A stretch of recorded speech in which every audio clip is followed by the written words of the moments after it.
So I was putting together my thoughts and trying to prepare to speak this morning, and I got all my words put together and finally got them all typed up and then. And so I thought, is that everything that I need to do? And I realized I'd forgotten one thing, and I Googled, what do you do when you start crying during a speech? And so I have something to hold on to with my hands. I have a spot picked out in the back of the room to stare at. I have a cup of water. I have an internal dialogue where I refer to myself by my first name. But mostly I'm going to ask for your patience in this today because it's tough to get through. When Mom passed away, a few hours later, we came here to meet Pastor Thomas here at the church. And when we got here, he ushered us down the hall and to one of the meeting rooms, and we sat at a large table, and the whole family was there. And he had a pencil and a paper, and he was ready to make notes of all the things that he needed to know for the service today. And he started to ask us some simple questions like, what day and time do you have in mind? How many family members will there be so we can get the seating right? And then he asked a really simple question. So what can you tell me about Jan? And we just sat there, just dumbstruck. Nobody said anything. And moment after moment passed in silence, and nobody knew what to say. Now, you got to remember, we're talking about a group of people that have something to say anytime. There is never a quiet moment in there. But a simple question like that had all of us just stopped. And it's really strange because everybody in our family is easy to describe. It's a hard-charging group. They run hard, they play hard, and they have accomplishments, they have things that you can list that you can associate with who they are. But Mom wasn't really like that. She didn't have trophies that filled her shelves, and she didn't have certificates of achievement that line the walls anywhere. There's no plaque, to my knowledge, that commemorates her accomplishments. She didn't compete with people. She didn't feel the need to search for a prize and that was just different in who she was. But it still seemed strange with my mom. Why couldn't we answer the simple question? And eventually we did get enough information, but that night I sat alone in one of the rooms of the house, and I was just thinking, why was she special to me?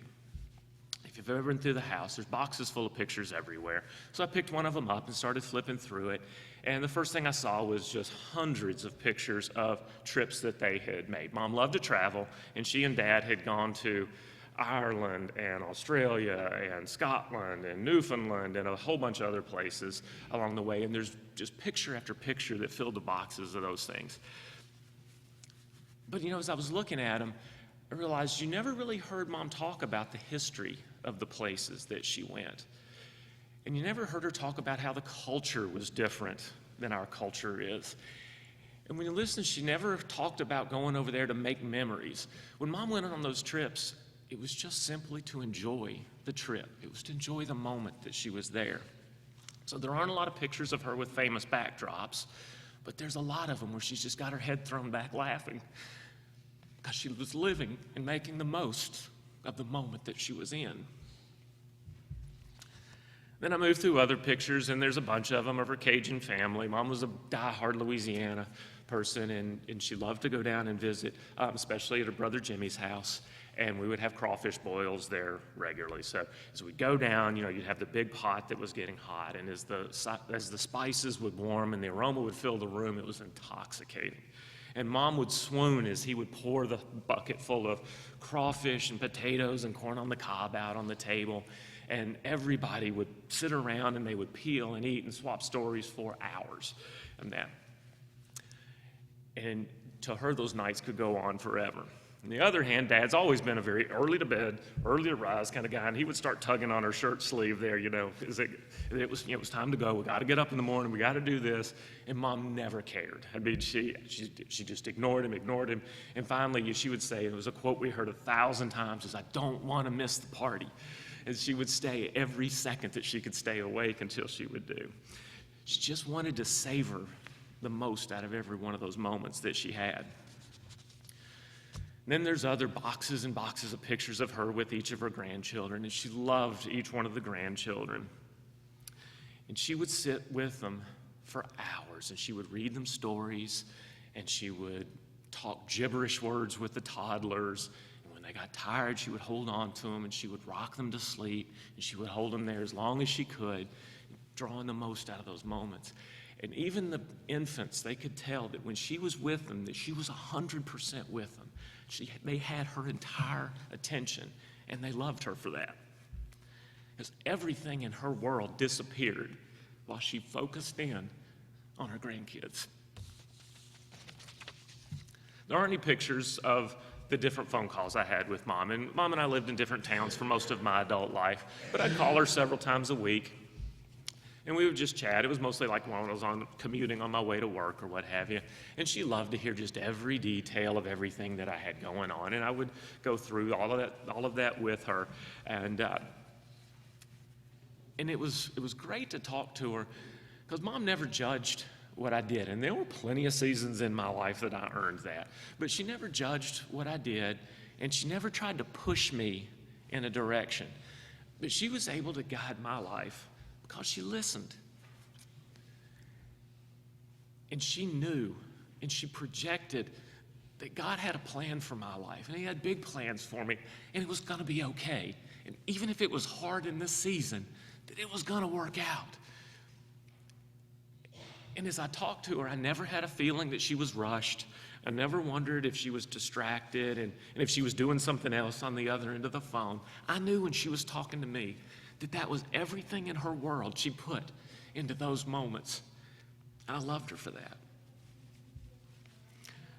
Mom was brilliant in her ability to live in the moment. There's no trophies and there's no certificates for that kind of thing. But she changed her corner of the world.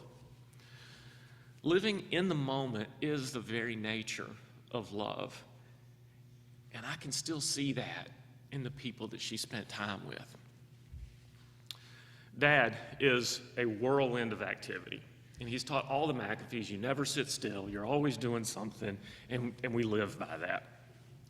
But for years I have watched him now take care of her, whether it was helping her to get dressed in the morning or to feed her when she needed help, or whatever it was that she needed, he was there for her and set his entire life aside. And in the moments when she needed help, he was 100% there. And that's Mom. And you can see it in him. And Preston, when I was here this week, Preston is a great big guy. And he exudes macho. But we were at lunch in a crowded restaurant at a busy table. He was holding his granddaughter on his lap, and there's noise and commotion and everything going on everywhere. But you could tell, Emery could tell, his granddaughter, that he was intently focused on every facial expression that she had. She knew that she had his full attention. And that's Mom. And I can see it in him. Kelly and I text each other at night, and they're not one or two words and a cute emoji, but they're screens full of all of the stuff that we've got going on. And I know that she'll answer whenever I'm going through something difficult. I'm over 50 years old now, but I still jump into things without thinking about it, and I don't look where I'm going, and I get times when I just don't know what's going to happen out of things. But she tells me it's going to be okay.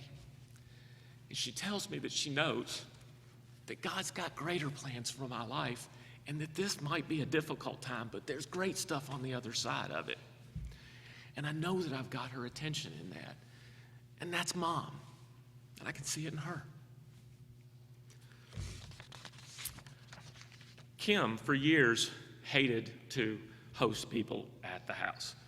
The planning for it, the preparing for it, the navigating through a billion details while people walk through your living room and kind of judge whether you've got nicer stuff than them or not, and whether you made good food or not, and whether this is hot or this is cold. She hated doing all of it. And so we just avoided having people at the house for years and years. But she moved through that. And she has company now. And I got to be honest, if you come to our house, there's going to be a lot of things that are going to go wrong with it. But she doesn't worry about the details anymore.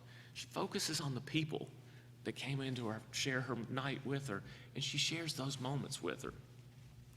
And all of the details can melt away, but she focuses on her guests and how she connects with them. And that's Mom. And I can see it in her. I'm an impatient person, and I tend to blurt out if I'm frustrated. Everybody knows I'm frustrated, and I'll shout out at whoever it is that I'm angry with. And the kids will always sit there, and they'll kind of let me have my moment. But when I hit a stopping point, they'll stop me, and they'll remind me why we care about the person that I'm frustrated with. Because they're kind. And that's Mom. And I can see her in them. Mom's legacy fills this room. Each of us is forever changed because of the time that we spent with her, because she lived her life by a different code. The code's best captured in 1 Corinthians 13, where it says, love is patient. Love is kind. Love does not envy. It is not boastful. It's not arrogant. It's not rude. It's not self-seeking, and it's not irritable. And it doesn't keep a record of wrongs. Love never ends. And I have so many questions about why such a difficult ending had to come to such a sweet spirit. I've been angry, I've been confused, I've been depressed, and a whole lot more.